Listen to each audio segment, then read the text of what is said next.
he's already the country's leading recording artist. That's real good, but it's still fat. And a national treasure. Oh, you always had an interesting way of saying hello. Now, 20th Century Fox proudly presents Kenny Rogers in his first major motion picture, Six Pack. You race car driver, mister? Used to be. Might have been again if I hadn't run into you guys. He's Brewster Baker, a dirt track demon whose racing career was going in reverse.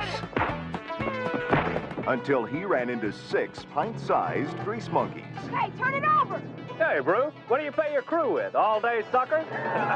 Kiss off, mister. They're determined to help him.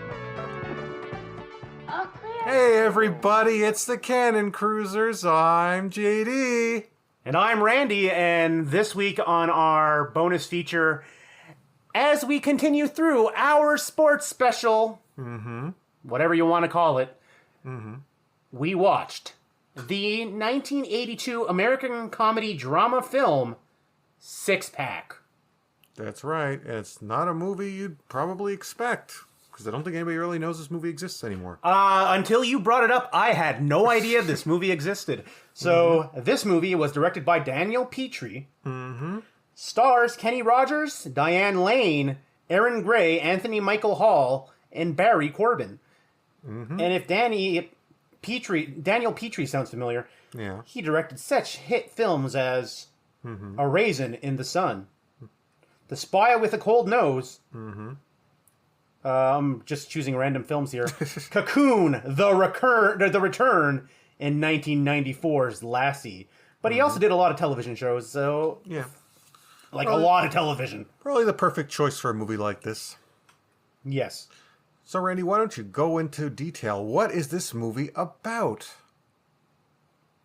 It's about Kenny Rogers, who's a down-on-his-luck gentleman who had washed out of the NASCAR, Bush League racing, until one day he comes across 6 children who rob him blind, Yep. and they change his life. They not only rob him of his car parts, they rob him of his heart. Yeah. So based on that description, you more or less know what the movie is about, because It's very much one of those treacly, found family types of films where Kenny Rogers is redeemed as he sings a bunch of songs on the soundtrack. although he was not really one of the worst people or anything like that. No, actually, he was perfectly fine. And it's like, wait, he's supposed to be a butter maker. He's supposed to be that bad type of jerk ass person, but he's not really. He's Kenny Rogers. So it's like he's the sweetest man, but everybody's like, he's a bad man. Yeah, maybe he's just like a little, what's the word? He's no drinking. Yeah, he may womanize a little bit, but he's Kenny Rogers. A little aloof, maybe. I felt like the movie should have had Muppets in it. Like, I kept saying that to JD. I'm like, where's the Muppets? It feels like there should be Muppets in this movie. It had that kind of a vibe to it, actually. Well, it's around that time period, too, that Muppets were starting to come into prominence, so not much of a surprise. And before we really go on, it's like, it's weird, right? That we didn't hear of this movie before. It's a 20th Century Fox release, 1982. Yeah. And it was successful at the box office with the hit theme song and a TV spin-off starring Don Johnson. Yeah. Like, this is a movie that people should remember, right? Like, I'm not crazy. Though it seems to be the problem might be music related as to why it's not readily available now. Yeah, like to be honest, this movie, we had to watch it on YouTube because it's not readily available in any way, shape, or form on any streaming services, on physical media. Nothing. It's hard to find, and there are multiple copies on YouTube. Some of which have to censor some of the music. We don't know if all of them censored the music, but they literally had to mute, the version we watched had to mute 2 things of music. One of them may have been a song by Alabama, the other one we're not quite sure. I think it might have been maybe a clip of that song because... Again, yeah. It's not listed in the credits either, so I wonder if something was up with the music rights to this film. I don't know. But aside from that, doesn't seem to be any issues with the film. I mean, it's got well-known stars in it. People went on to do a lot of things. Kenny Rogers is in it. So you figure it would be more... There's a Merle Haggard song in here. And it's like, it's really weird that it's not readily available. It's sort of like Euphoria, which was a similar sort of movie from a little later than this, where they had a bunch of people in it you know of that should be more readily available, but... Like, last release this had on DVD was 12 years ago. Oof. That's, yeah. That's and there's never been a digital release of this film. Yeah, there's obviously some sort of rights issues going on with it. Which is unfortunate because it's a pretty well done film that's very simple. Like, the premise is obvious. You know what you're getting into when you turn it on. But sort of like Cannonball Run, though you know what it's about, it manages to really ease you into it and really pull you along for the ride, I think. It's not a zany comedy like that one is, though. No, that's the general impression of this film is that it's very much a ho-hum family film. So it's a low-energy family film. Very low energy, even down to the racing sequences. Because, like I said, it is car racing. It is motorsports. And you have, like, 4 races in this film that you watch. Yeah. But they're not heavily interesting or exciting. They're not really the focus, even though they are the focus. For a movie that's basically about found family, it's very low stakes. It's more about the behind the scenes, really, than it does the actual racing. And the kid's constantly robbing people's cars. Yes. And then being taught not to steal, only his heart. Yeah. You're only allowed to steal people's hearts. You're not allowed and to the steal hearts things. of America, because it's his six-pack. Yeah. Brewster Baker and his six-pack. Not Brewster's Billions. That's another movie altogether. Apparently. Brewster's a very popular name when it comes to sports. Well, they had to do it for the joke because it's Brew and his six-pack. Yeah, Brew six-pack, yeah. Yeah, so, like, general impressions is that it's a pretty standard family movie from the early 80s. And there's a character called Diddler. Yeah, it's very of its time in things like that. Like one of the other Was movies. Diddler the name of one of the kids, or was Diddler one of the cops chasing the kids? I can't remember. A lot of people had names like that. Like, girl's name was Heather, but they called her Breezy, you know? Yeah. So there's that sort of thing. A lot of people had nicknames in this movie, so not always Anthony Michael Hall's character was called Doc because he was always diagnosing what was wrong with the car. Yeah. Oh yeah, also they're geniuses when it comes to mechanics. Yeah, they all because have... their papa was a good mechanic, but him and their mother died in a car accident. Yeah. They all have slightly different roles, but they all contribute to the same whole, I guess, is the way to put it. Like, to show us how good they were mechanics, how they would showcase this is that every time he entered a bathroom, when he walked out, his car would be completely stripped bare. Yes, multiple times. Not just him, though, other people as well. And to the point where he had to literally use his winnings to rebuy their actual pieces again. Once again, I'm going to go back. This is a crazy film that we don't know, that we've never heard of this. It has Diane Lane. Yeah. It's one of her earlier roles. Yeah, an earlier role for her, but it's Diane Lane. Yeah. Like I said, you think a movie like this would be more well known, and it was at some point, but I would have to imagine it was the rights issues that held it back, because quality-wise, there isn't really anything about it where you would say, yeah, I can see why nobody remembers this film. This is awful. It's not really that I'm kind of honestly movie. surprised that this wasn't a HBO Canon release or something like that, because this movie would go on to appear on HBO a lot, from what I understand, from what I was reading. Yeah. And it has celebrities that enjoy it a lot. They not their favorite movie, but they really enjoy it, such as Patton Oswalt. He really enjoys this movie for some inexplicable reason. Yeah. It's an enjoyable movie. It's well done. And like usual, a lot of this is trivia pulled from IMDb, but it's like, It's well done. It's well paced. Even though it's, like I said, lower energy, not really high stakes. It's pretty breezy movie overall. This is a term I haven't used in a long time. Mm-hmm. But this is the epitome of a Saturday afternoon or Sunday afternoon movie that you would put on in the background while you're doing your laundry, folding clothes, cooking dinner, and it's on in the background while your kids are watching it. This is a relaxing movie. It's a very, very chill movie. It's a movie you sit down to relax to. You know, you just want to sit back, have fun, not really worry about anything, you know. It works for being a very specific type of movie that We don't even really cover a lot on here, but it is too. It's like honestly, it's a little too chill and a little too relaxing.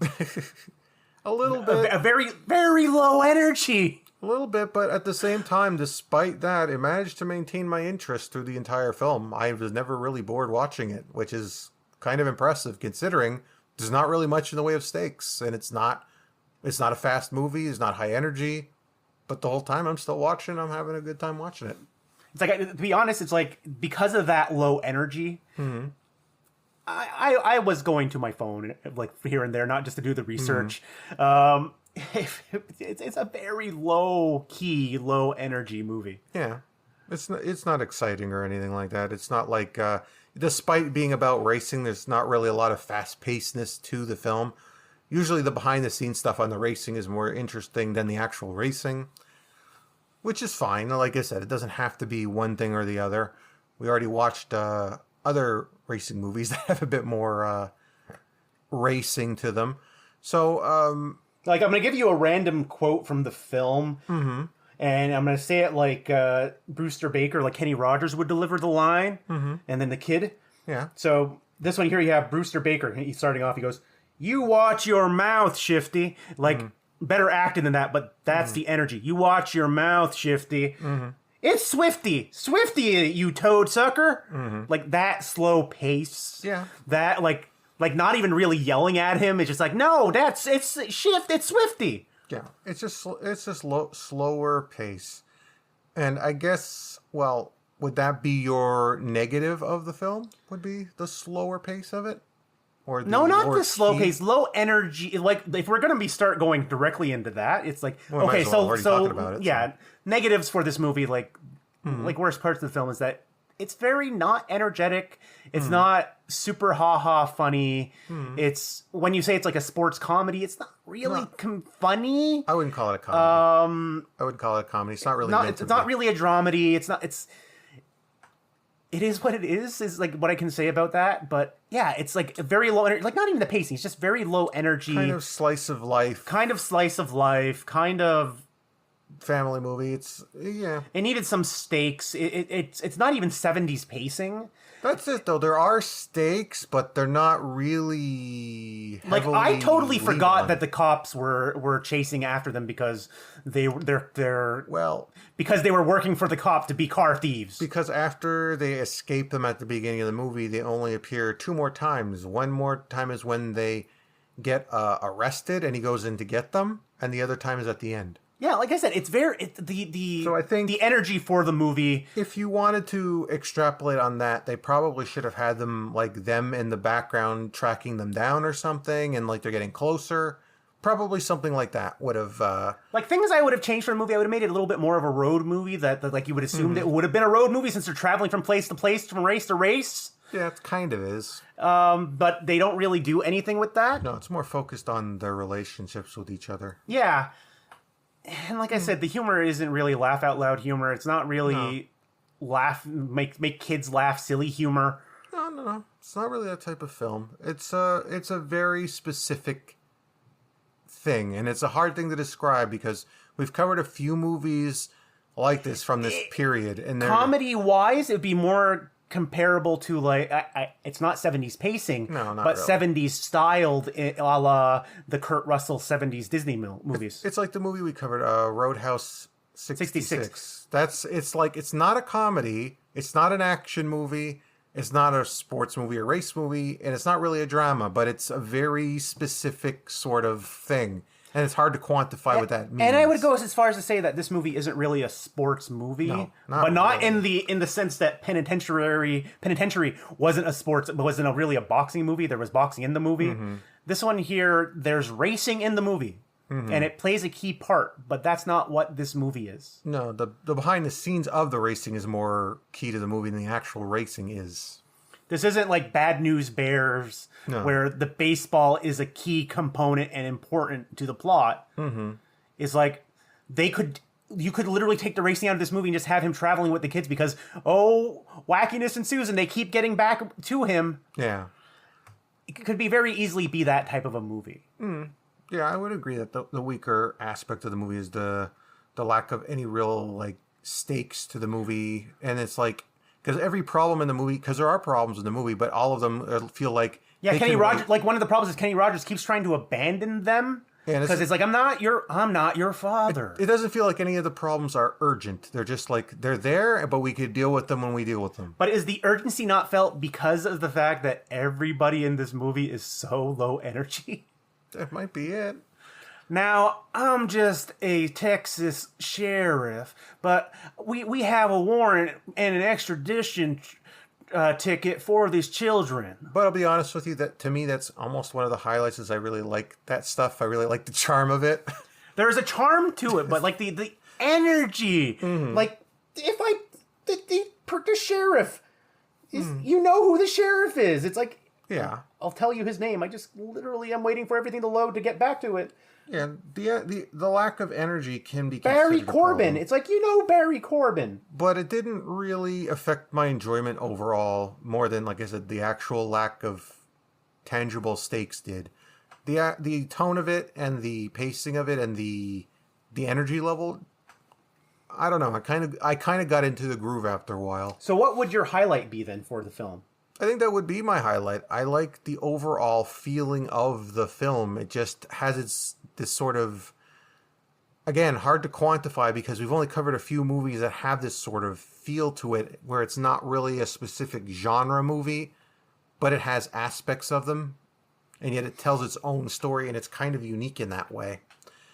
And it's really hard to compare it because we can't even compare it to any of the other sports movies we've covered. It's not really like any of them. Closest is Cannonball Run in that there's a charm to it that's hard to discuss, but it's not the same sort of charm as that movie. That movie's just that's more high energy and out there and crazy. This is more low key, not as energetic, but I guess more homegrown. Is that the word? Yeah, that's what the homegrown would be the word I think you're looking for. It's a very specific thing, and like, if you like that sort of thing, then I think this movie works more. Highlight for me more is I'm gonna go and be kind of a cop out and say that the music was really entertaining. Aside from the ones we didn't hear. Aside from the ones we didn't hear, but it has a very nice country soundtrack. Yes, very pleasant. Very pleasant. That's actually the word we're looking for here. The word that describes this movie is that it's pleasant. It also contributes to the atmosphere because even though it's a country, it's not exactly high energy country either. It's more of the low key, laid back kind of country. Kind of older style too. Not really any popish country. I don't remember. It's Kenny Rogers. He is popular, but it's not pop-ish. Yeah, it's a different sort of country. So yeah, it's a very... just very chill and laid back like the movie is, and pleasant. Yeah, let's say that it contributes to giving it the vibe that it has overall. Like I said, and the crazy part is that it had Love Will Turn You Around, which went on to be a really big hit from this movie. It's a great song. It actually fits very well with the movie too. Because love turned him around. He went from being this cantankerous old man. I don't know if you would consider him an old man. Or cantankerous either. Yeah, I know. Like I said, he's no butter maker. He's not. Yeah, like I said, it has those pieces of it, but at the same time, I think if it would have had those been more stereotypical, I think it would have not been as memorable. It wouldn't have stood out as much either. And it might have come across more typical at the same time. Like, the things about the movie that make it stand out are that it's not executed like those other movies are. And I think that's probably why I liked it. So how would you rate it? Like, what would you give it on a 5? That's a difficult one, because it's a pleasant movie. I enjoyed it, and I had a good time watching it. I'm not sure I would call it, it's definitely not like a 5 movie for sure, but... Would it help if I were to say that I'm giving it a 3? Because, well, it was a pleasant movie. The lack of energy and the fact that it's kind of forgettable, it's kind of a forgettable film. Kind of, but I had a good time watching it too. So yeah, okay, I'll go with a 3 as well. Like, it's a good film. It's well worth watching, and it's pretty. It's unique. A good, like I said, a good weekend afternoon film. I'm glad we covered it for this series because I don't know if we would have got around to it any other way, but it definitely fits into a mold. And at the same time, it kind of stands out from it, being its own thing. So, like, if you enjoy more low-key sort of things, I think you probably dig it more than if you want something more high energy. So if you want a very specific sort of thing, you'll probably enjoy this movie more. But at the same time, I don't really think you can hate it. Yeah, no, there's nothing really to hate here. It's just, like I said, it's ultimately, at the end of the day, a very forgettable film. Yes, it'll depend on what you want out of these sorts of movies, what I think will factor into your overall enjoyment. But overall, I would say it's a recommend. Yeah, it's a recommended one. It's a solid... I like the film. It's like a 3 out of 5. It's a solid film. Yeah. All right, and I guess that's all we've really got for this one, everybody. So we'll see you next time when we continue our cruise through our sports movie catalog. Goodbye. Goodbye.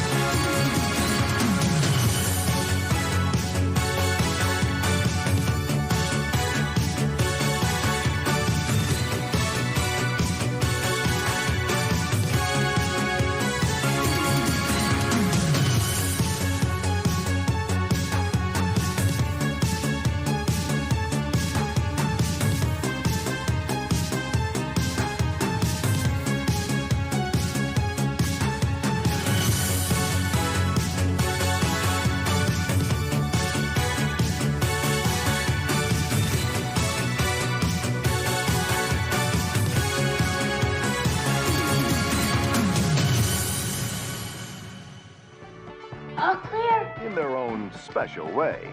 What did you do to the car anyhow? Count off, Harry. 10, 9, 8. 1.